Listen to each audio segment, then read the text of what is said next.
Cuando vemos un majestuoso castillo medieval encaramado en una colina, con sus poderosas torres, sus murallas inexpugnables y sus estrechas aspilleras, nos parece algo eterno, casi natural, como si surgiera de la tierra misma. Es un símbolo de poder, romance y la era pasada de caballeros y reyes. Admiramos su arquitectura.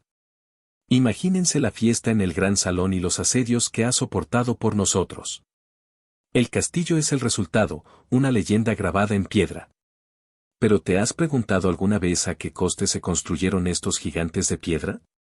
¿Qué ocurrió realmente al pie de estos muros a lo largo de las décadas en que fueron construidos? Esta no es una historia de magia ni de milagros. Esta es una historia de sudor, sangre, increíble ingenio humano y monstruoso sacrificio.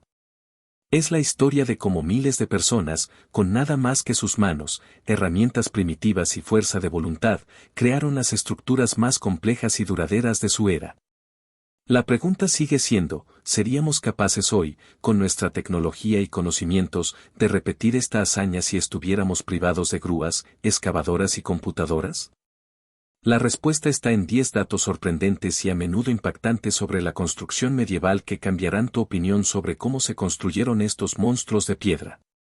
En nuestra época, la construcción de un rascacielos comienza con miles de páginas de dibujos creados por estudios de arquitectura enteros con la ayuda de los programas informáticos más sofisticados. En la Edad Media, todo el proyecto de un castillo gigante desde los cimientos hasta los dientes de las torres a menudo existía solo en la cabeza de un hombre, el maestro albañil. Este hombre no era solo un capataz. Fue arquitecto, ingeniero, logístico y director de proyectos, todo en una misma persona. Su autoridad en la obra era incuestionable y su conocimiento era casi sagrado. El maestro albañil era la élite del mundo de la construcción. No recibió educación formal en una universidad. Su conocimiento era el resultado de décadas de experiencia práctica transmitida de maestro a aprendiz. Comenzó como un simple oficial que transportaba piedras y poco a poco, año tras año, aprendió los secretos del oficio. Podía leer el paisaje, determinar el mejor lugar para un muro, calcular la carga sobre un arco y diseñar ingeniosas escaleras de caracol giradas en el sentido de las agujas del reloj para que el atacante, normalmente diestro, se sintiera incómodo con su espada y el defensor cómodo. Sabía qué piedra era adecuada para los cimientos y cuál para los tallados finos. Este conocimiento era intuitivo y se basaba en cientos de pruebas y errores de sus predecesores. No tenía planos detallados. Sus principales herramientas eran dispositivos simples pero ingeniosos basados en la geometría práctica, el ángulo para ángulos rectos, los círculos para arcos y círculos y la plomada para comprobar la verticalidad de los muros. Con ellos pudo trazar un plano a tamaño real del futuro castillo directamente en el suelo utilizando estacas y cuerdas.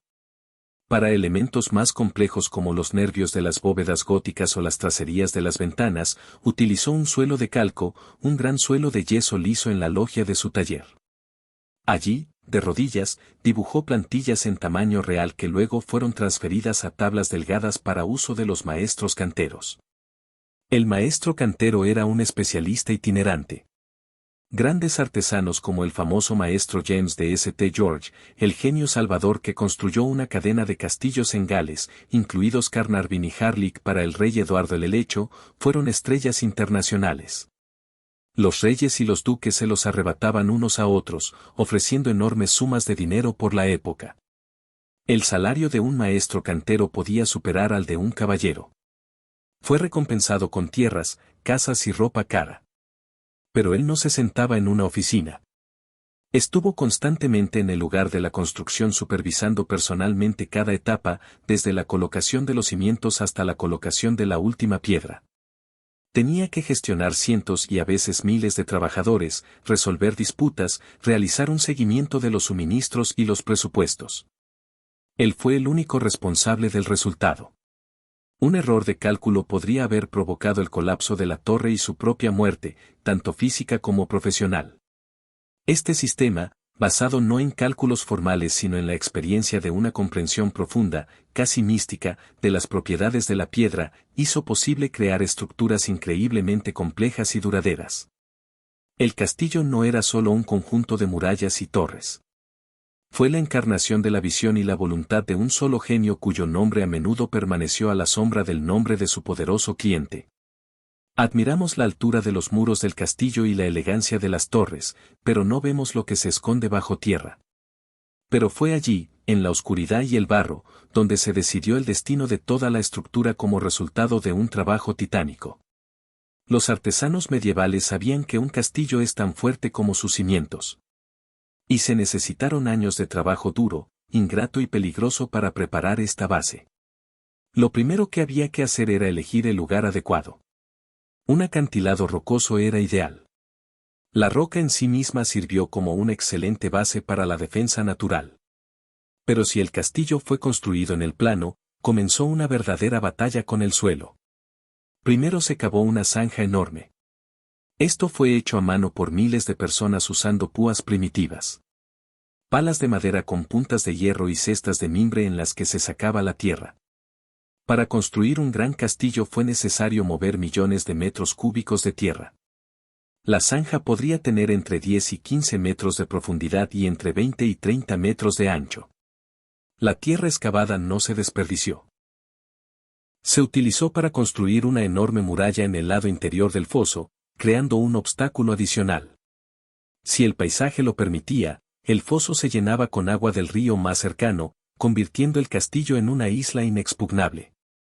Luego se colocaron los cimientos de los muros. Para ello se cavaban amplias trincheras hasta llegar a tierra firme o base rocosa. La profundidad de los cimientos podía ser enorme, a veces comparable a la altura de la parte visible del muro. Este trabajo era mortalmente peligroso.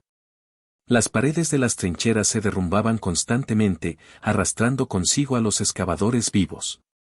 El agua subterránea llenó la zanja y los trabajadores tuvieron que permanecer con el agua hasta las rodillas en el barro frío, sacando agua con baldes de cuero. El fondo de la zanja se apisonaba cuidadosamente y a veces se reforzaba clavando cientos de pilotes de roble en el suelo, especialmente si el terreno era pantanoso. Estas pilas, al estar en un ambiente húmedo y sin acceso al oxígeno, no se pudrían y podían servir de soporte durante siglos. Solo después de esto comenzó la albañilería. Las filas inferiores de los cimientos estaban hechas de piedras muy grandes y toscas que no eran adecuadas para construir muros. Fueron colocados sobre una capa de escombros y vertidos con mortero de cal líquida que al endurecerse convirtió la base en un monolito. A menudo se utilizaba como material de cimentación piedra procedente de la excavación de zanjas. Era una tecnología que no generaba desperdicios. Una base profunda y sólida era importante no solo para la estabilidad sino también para la defensa. La principal amenaza durante un asedio era el socavamiento o zapa. Los sitiadores cavaban un túnel bajo el muro, lo reforzaban con postes de madera y luego les prendían fuego. El colapso del túnel provocó el derrumbe del muro. Los cimientos profundos que se abrían en la roca hicieron que esta táctica fuera casi imposible. En esta etapa también se sentaron las bases para todos los pasadizos secretos, sótanos, mazmorras y sistemas de recolección de agua de lluvia. Todo este trabajo titánico quedó oculto a la vista, pero fue lo que aseguró la estabilidad de los gigantes de piedra. Un error en esta etapa, una evaluación incorrecta del suelo o una profundidad insuficiente de la cimentación fue fatal y no se pudo corregir. Los majestuosos muros construidos sobre cimientos débiles eventualmente se agrietarían y colapsarían. Por eso los maestros canteros trataban el acto de colocar los cimientos con un respeto casi religioso. La construcción del castillo fue uno de los proyectos más grandes y complejos de su época, requiriendo la movilización de enormes recursos humanos. Miles de personas podrían trabajar simultáneamente en la obra, formando una compleja pirámide jerárquica que abarca desde trabajadores no cualificados y marginados hasta artesanos respetados y bien pagados. La columna vertebral de este ejército, su fuerza muscular, estaba formada por campesinos obligados a trabajar en las obras de construcción como parte de la servidumbre feudal por contrato o corbeta. Cada campesino que vivía en las tierras de un señor estaba obligado a trabajar para un cierto número de días al año de forma gratuita. Y construir un castillo era una de las tareas más pesadas. Estos hombres fueron utilizados en los trabajos más sucios, duros y peligrosos. cavando zanjas y trincheras, acarreando tierra y piedras, trayendo agua y mortero, trabajando dentro de la gran rueda de la grúa. No tenían habilidades ni deseos, pero tampoco tenían elección. La negativa a trabajar era castigada severamente. En el caso de grandes proyectos reales, como los castillos de Gales, también se recurrió al reclutamiento forzoso directo. Los agentes reales tenían el poder de requisar por la fuerza a miles de trabajadores de todo el país y conducirlos al lugar. Por encima de ellos estaban los trabajadores cualificados y los artesanos que eran contratados a cambio de un salario. Su jerarquía y salario estaban estrictamente regulados. Trabajadores de carrera, trabajadores de cuarto. Trabajaban en canteras, a veces a decenas de kilómetros de las obras. Su trabajo consistía en extraer piedra picando enormes bloques de roca con cuñas de hierro, martillos y palancas. Era un trabajo duro y peligroso. Cortadores de piedra, albañiles. Estas eran la élite de la obra. Se dividían en albañiles que construían muros de piedra tosca y masones o francmasones. Los masones trabajaban con piedras blandas y fácilmente trabajables, como la piedra caliza, y creaban todos los elementos arquitectónicos complejos, arcos, bóvedas, aberturas de ventanas y tallas decorativas. Su trabajo era muy valorado. Los carpinteros, su papel no era menos importante. Construyeron todas las estructuras de madera, andamios complejos y peligrosos, grúas, cerchas de techo, pisos, puertas y acabados interiores. Herreros, creaban todas las piezas de metal, forjaban miles de clavos, bisagras de puertas, barrotes de ventanas, grilletes de portones y lo más importante, reparaban y afilaban constantemente las herramientas para los albañiles. La forja en la obra trabajaba sin parar. Había también otros especialistas, caleros, techadores que cubrían los tejados con tejas de plomo o pizarra. Vidrieros, fontaneros que instalaban tuberías de plomo para el suministro de agua y la eliminación de aguas residuales. Todo este ejército vivía aquí, al pie del castillo en construcción, en barracones provisionales de madera y chozas de barro. Durante algunos años o décadas, aquí surgió toda una ciudad de la construcción con su propia vida turbulenta, con mercado, cervecerías, prostitutas y un sacerdote en constante conflicto. Era un crisol donde se reunían personas de todo el país e incluso del extranjero, que traían consigo sus lenguas, costumbres y enfermedades. Construir un castillo es, ante todo, una cuestión de logística. Un castillo promedio requería cientos de miles de toneladas de materiales, piedra, madera, cal, arena, hierro, plomo.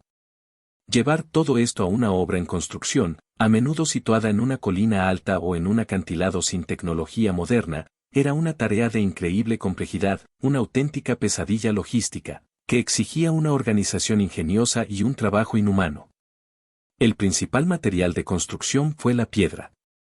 Lo ideal era tener una cantera justo en el lugar de la obra. Si no había cantera, la piedra tenía que ser transportada, a veces a decenas de kilómetros de distancia. Para este fin se utilizaron los medios más primitivos pero eficaces. Los bloques de piedra se cargaban con bueyes y trineos. Los bueyes eran preferibles a los caballos. Eran más fuertes, más resistentes y podían transportar cargas pesadas por caminos en mal estado y arrasados que eran un desastre fangoso durante la mayor parte del año. Un trineo no podía transportar más que 1 o 2 bloques grandes. Uno solo puede imaginar las interminables caravanas de carros avanzando lentamente hacia el sitio de construcción, el chirrido de las ruedas, los gritos de los conductores y las constantes averías. La reparación de los vagones y el cuidado de los animales de tiro era una tarea crítica aparte. Si había un río navegable cerca, era una gran fortuna. El transporte acuático era la forma más barata y eficiente de transportar cargas pesadas. La piedra se cargó en barcazas de fondo plano y se hizo flotar río abajo lo más cerca posible del sitio de construcción. Luego fue cargado nuevamente en vagones. Por ejemplo, la famosa piedra de K.H. France fue transportada a Inglaterra por mar para la construcción de la torre y otros prestigiosos edificios. Fue una operación internacional compleja. La madera también necesitaba transporte. Se cortaron enormes troncos de roble para vigas y cabrios de los bosques cercanos y se arrastraron hasta el lugar utilizando los mismos bueyes. En invierno, esta tarea se simplificó. Era más fácil arrastrar los troncos sobre suelo helado o nieve utilizando trineos especiales. Lo más difícil fue llevar los materiales hasta el lugar de la obra, sobre todo si estaba en lo alto de una colina. Para este fin se construyeron rampas especiales de madera o se utilizó un sistema de bloques y cabrestantes accionados por fuerza humana o animal. La cal necesaria para el mortero también era producto de un complejo ciclo de producción. Se extraía piedra caliza. Luego hubo que despedirlo. Para ello se construían hornos de cal, hornos de calorías. Grandes estructuras de piedra que parecen un cono truncado. La piedra caliza y el combustible, la madera o el carbón, se cargaban en capas en el horno y se mantenían a alta temperatura durante varios días. El resultado fue cal viva, que luego se enfrió con agua para producir un polvo listo para ser mezclado con arena. Estos hornos se ubicaron lo más cerca posible del lugar de la construcción para no tener que transportar el frágil material quemado. Este complejo sistema estaba gestionado por un funcionario especial, el encargado de la obra. Con frecuencia se trataba de un clérigo, una de las pocas personas alfabetizadas. Era el contable, gerente de suministros y tesorero del proyecto. Llevaba un registro de cada carretada de piedra, de cada saco de cal, de cada moneda pagada. Sus rollos de pergamino eran el centro de pensamiento de toda la operación. Cientos de hombres estaban ocupados sin hacer nada más que garantizar que el suministro a las obras de construcción funcionara sin problemas. Cualquier interrupción, una carretera arrasada, un carro roto, un río poco profundo, una huelga de Carter podrían paralizar toda la construcción. Se necesitaban andamios para construir muros de grandes alturas. Pero olvídese de las modernas estructuras modulares de acero con fijaciones y barandillas seguras.